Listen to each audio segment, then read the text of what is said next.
नमस्कार, मैं doctor Ritesh Kumar Agarwal, assistant professor geography, SMCC government college Abru. आज हम जो टॉपिक पढ़ने जा रहे हैं वो है कार्यात्मक उपागम, फंक्शनल अप्रोच। कार्यात्मक उपागम राजनीतिक भूगोल का बहुत महत्वपूर्ण टॉपिक है, जिसमें समय समय पर परीक्षाओं में सवाल पूछे गए हैं। क्या है सबसे पहले हम फंक्शनल अप्रोच का जनरल इंट्रोडक्शन देखते हैं। कार्यात्मक उपागम के प्रतिपादक हार्टशॉन है। सबसे पहले जो प्रतिपादन था इस उपागम का वो रिचार्ड हार्टशॉन ने किया था। सर्वप्रथम उन्होंने ही राज्य के विभिन्न क्षेत्रीय इकाइयों के बीच पारस्परिक कार्यात्मक अंतर संबंधों के अध्ययन पर बल दिया। किसी भी राज्य की मूलभूत समस्या उसके अंतर्गत सम्मिलित विविध क्षेत्रों को एक सूत्र में बांधकर विशेषकर एक संगठित राजनीतिक इकाई की स्थापना करना है। तो हर राज्य ये चाहता है कि जो उसका राज्य है वो एक संगठित राजनीतिक इकाई के रूप में स्थापित रहे, उसके लिए राज्य कार्य करता है। राज्य के जो कार्य संबंधी दृष्टिकोण है या उपागम है उसे हार्टशॉन ने दो रूप में प्रस्तुत किया। राज्य के आंतरिक कार्यों का विश्लेषण, एनालिसिस ऑफ इंटरनल फंक्शन, राज्य के बाह्य कार्यों का विश्लेषण, एनालिसिस ऑफ एक्सटर्नल फंक्शंस। सबसे पहले हम बात करते हैं राज्य के आंतरिक कार्यों के विश्लेषण की। राज्यों के आंतरिक कार्यों के विश्लेषण की बात करें, इस प्रकार क्षेत्रीय विभिन्नता से युक्त क्षेत्रों को एकता से आबद्ध करने हेतु राज्य के आंतरिक कार्यों को हार्टशॉन ने दो भागों में बांटा। तो राज्यों के आंतरिक कार्यों को विश्लेषण करने के लिए उसने दो तरह की शक्तियां बताई हैं। पहली है अपकेंद्रीय शक्ति, सेंट्रीफ्यूगल फोर्सेस, दूसरी है अभिकेंद्रीय शक्ति। अब हम इसको इन दोनों शक्तियों को एक बार डायग्राम में देखें तो इस डायग्राम में दिख रहा है कि जो सेंट्रीफ्यूगल फोर्सेस हैं, अपकेंद्रीय जो शक्तियां हैं, वो विलगाव का कार्य करती हैं, अलगाव का कार्य करती हैं, जबकि सेंट्रीफ्यूगल फोर्सेस एकता के सूत्र में बांधते हैं। अपकेंद्रीय शक्तियों के अंदर अगर हम बात करें जो है प्रजातीय अवरोध, सामाजिक अन्याय, गरीबी,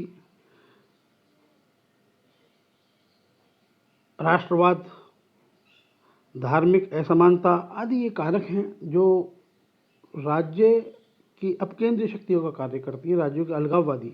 जबकि जो अभिकेंद्रीय शक्तियां हैं उसमें हैं प्रजातीय समानता, सामाजिक समानता,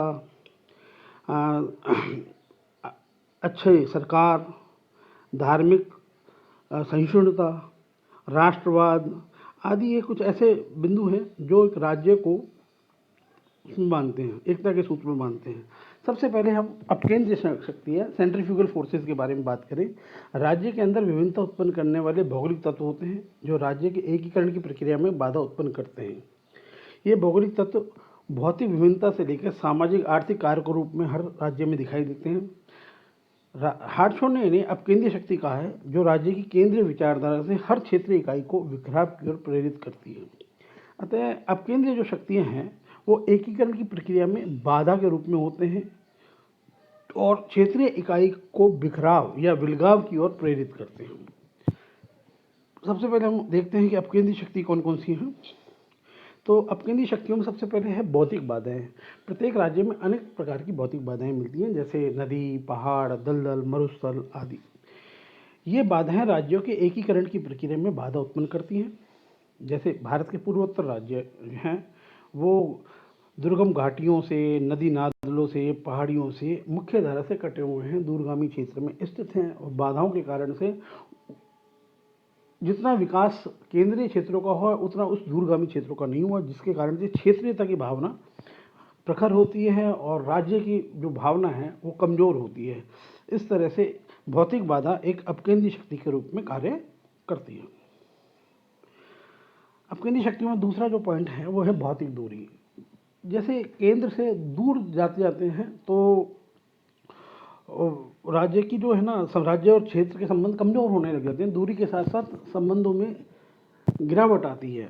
अब जो क्षेत्र परिधि केंद्र में होते हैं वहाँ विकास ज़्यादा होता है, जबकि जो केंद्र से दूर, राजधानी क्षेत्रों से दूर होते हैं वहाँ उतना विकास नहीं पहुँच पाता। उसके कारण से क्षेत्रीय भावना की भावना ओतप्रोत होने लगती है, क्षेत्रीयता की भावना बढ़ने लगती है, राज्य विचार कमज़ोर होता है, जिसके कारण से ये विलगाव की ओर जाते हैं। भारत में भी जो उत्तरी पूर्वी राज्य हैं, असम, मणिपुर, नागालैंड, ये अत्यधिक दूरी पर हैं, वहाँ उतना विकास नहीं, भौतिक दूरी होने के कारण से इतनी विकास नहीं पहुँचा है, तो वहाँ क्षेत्रीय की भावना प्रेरित होती है। जनशून्य क्षेत्र, तीसरा है हमारा टॉपिक जनशून्य क्षेत्र। जनशून्य क्षेत्र जहाँ जनसंख्या कम होती है वो क्षेत्र भी उपेक्षित रह जाते हैं। उपेक्षित रहने के कारण से वहाँ विकास नहीं होता, उनका राज्य विचारधारा से विलगाव होने लगता है और उनके अंदर भी क्षेत्रीयता की भावना विकसित होने लगती है। तो जनशून्य क्षेत्र भी अपकेंद्रीय शक्तियों का रूप में होते हैं। प्रजातीय बाधाएं, किसी भी राज्य में विशेषकर सीमावर्ती क्षेत्रों में ऐसे जनसंख्या समूह का निवास जो भावनात्मक रूप से समीपवर्ती बाहरी देशों से जुड़ा हो, यह एक ऐसा कारक है जो सीमावर्ती क्षेत्रों की जनसंख्या में अपनी राज्य की विचारधारा से अलग हटकर बाह्य राज्य की विचारधारा को प्रोत्साहित करता है। उदाहरण भारत में कश्मीर समस्या, क्योंकि हम जानते हैं जब भारत और पाकिस्तान का विभाजन हुआ तो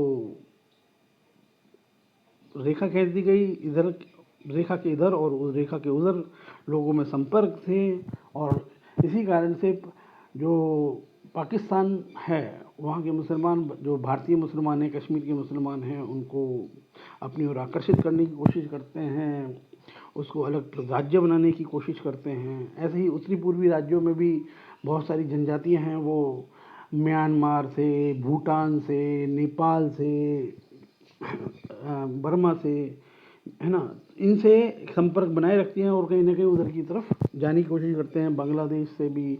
तो इससे भी अपकेंद्रीय शक्ति है, यह क्षेत्रीयता की भावना होती है, राज्य विचार से अलग विचारधाराओं की ओर यह आकर्षित होने लगते हैं। सेकंड है आंतरिक कार्यों के अंदर अभिकेंद्रीय शक्तियाँ, सेंट्रीफ्यूगल फोर्सेस। अभिकेंद्रीय शक्तियाँ राज्य की जनसंख्या में ही उपस्थित रहती हैं, उनको उभार कर विकसित करना चाहिए जिससे अपकेंद्रीय शक्तियों पर विजय प्राप्त करके राज्य को कार्यात्मक रूप में एक संगठित इकाई बना सके। देखिए, अभिकेंद्रीय शक्तियाँ हमने पहले भी बात की थी कि जोड़ने का कार्य करती हैं, राज्यों को एक संगठित रूप प्रदान करती हैं। तो जो वो सभी शक्तियाँ जो राज्यों को एकता के सूत्र में बांधती हैं वो अभिकेंद्रीय शक्तियाँ कहलाती हैं।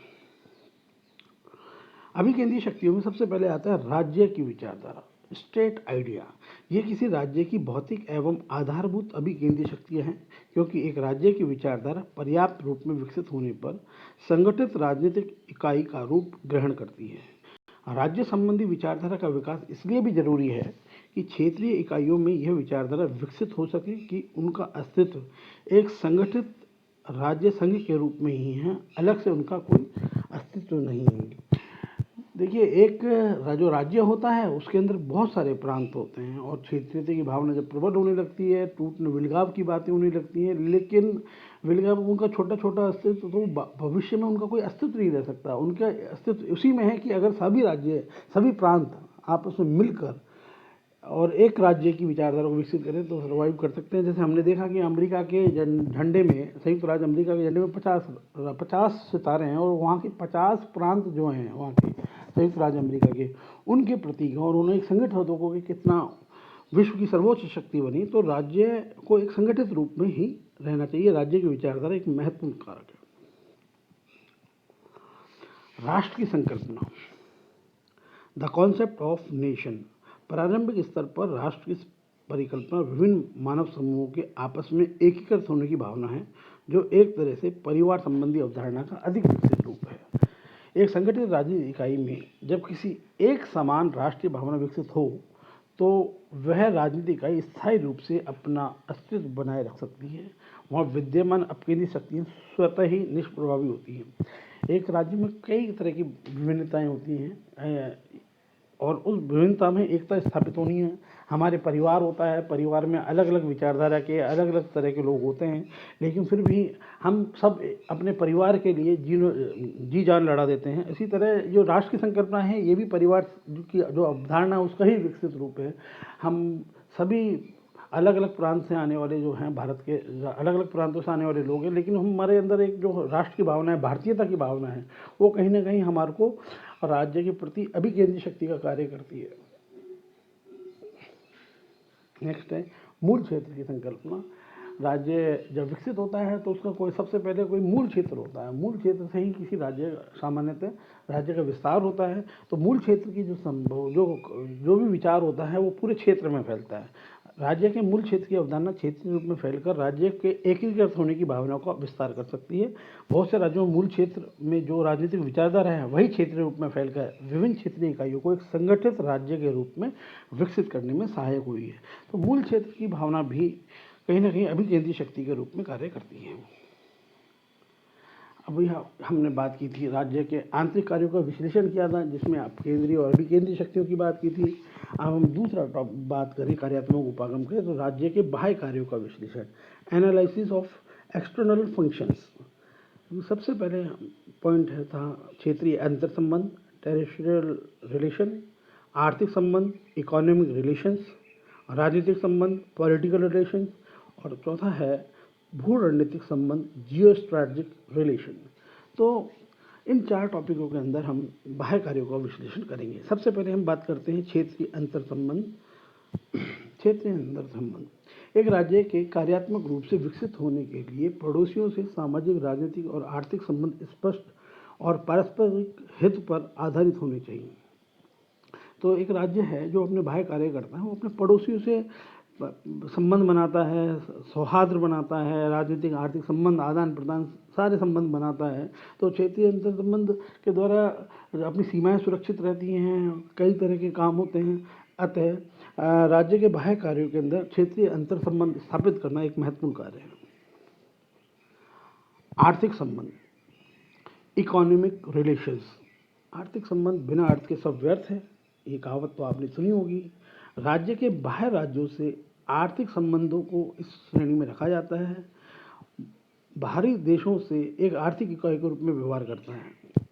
राज्य की अर्थव्यवस्था का प्रतिरूप का अध्ययन किया जाता है कि किन किन सामानों का निर्यात किया जा रहा है अथवा किन का आयात किया जा रहा है। राज्य द्वारा आर्थिक आदान प्रदान की नीतियों का निर्धारण किया जाता है। इस प्रकार आर्थिक संबंध प्रकारांतर से राजनीतिक संबंध को भी प्रभावित करते हैं। तो जो हमारे बाह्य कार्य हैं उसमें सबसे बहुत महत्वपूर्ण कारक है आर्थिक संबंध, कि हमारे राज्य के अंदर किस संसाधन का अभाव है, किस संबंध, जो कौन सा संसाधन ऐसा है जिसको अतिरेक है हमारे पास। क्योंकि कोई भी राज्य पूर्ण रूप से निर्भर नहीं हो सकता, उसे आदान सामान के दूसरे राज्यों से संसाधनों की आवश्यकता होती है। उससे आयात निर्यात की उत्पत्ति होती है, आयात निर्यात, और इसमें भी आयात निर्यात संतुलित है कि नहीं हमारा, ये भी हम देखते हैं। आदान प्रदान की जो नीतियां हैं, आयात निर्यात की नीति हैं, वो भी बनाई जाती हैं कि भाई इसमें कितना टैक्स लगेगा, क्या टैक्स नहीं लगेगा। तो आर्थिक संबंध राज्य के बाह्य कार्यों में महत्वपूर्ण कारक है। राजनीतिक संबंध, पॉलिटिकल रिलेशंस। राज्य के जो कार्यों में राज्य की बाहरी देशों से राजनीतिक संबंधों को सम्मिलित किया जाता है। विभिन्न राज्य अपने आर्थिक, सामाजिक और सैन्य समझौतों के अंदर अपनी राजनीतिक विचारधारा को विस्तारित करते रहते हैं। इसका भी राजनीतिक भौगोलिक अध्ययन किया जाता है।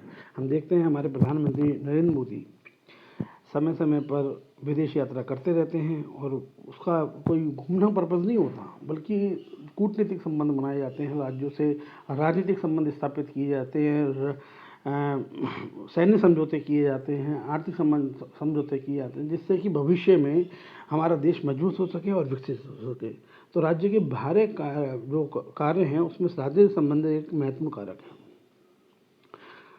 और चौथा है भू रणनीतिक संबंध, जियो स्ट्रैटेजिक रिलेशन। देखिए, देश को विकसित करने के लिए उसकी सुरक्षा भी सबसे महत्वपूर्ण है, भविष्य में उसका विकास भी जरूरी है, कहीं पीछा नहीं जाए, उसमें भू रणनीतिक संबंध एक महत्वपूर्ण कारक है। वास्तव में राज्य की महत्वपूर्ण सामरिक स्थिति एक तो आंतरिक, भौतिक, आर्थिक व मानवीय तत्वों से तथा दूसरी ओर राज्य की भौगोलिक स्थिति से विश्लेषित की जा सकती है।